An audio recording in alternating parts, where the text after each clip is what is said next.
Nimapada बलंगा road स्थित DAV public school 27तम वार्षिक उत्सव धूमधाम रे पालित हो जाइछि। ए अवसर में मुख्य अतिथि भाव अवसरप्राप्त प्रशासनिक अधिकारी संतोष कुमार सतपथी जोगदे कार्यक्रम को शुभारंभ करथिले। विद्यालय अध्यक्ष द्वारा स्वागत भाषण और वार्षिक विवरणी पठन करा जायथिला।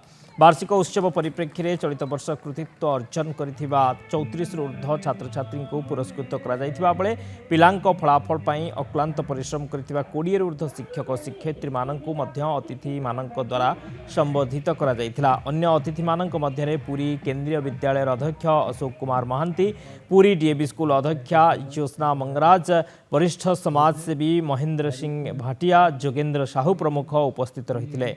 शेष में छात्र छात्री द्वारा सांस्कृतिक कार्यक्रम परिवेषण करा जायथिला।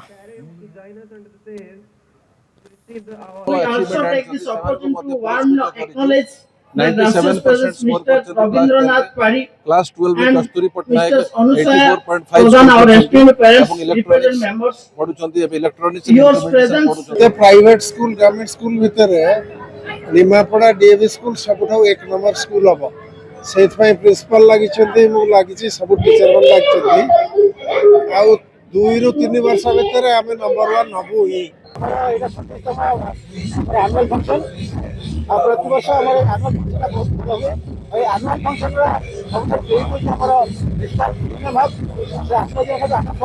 आरंभ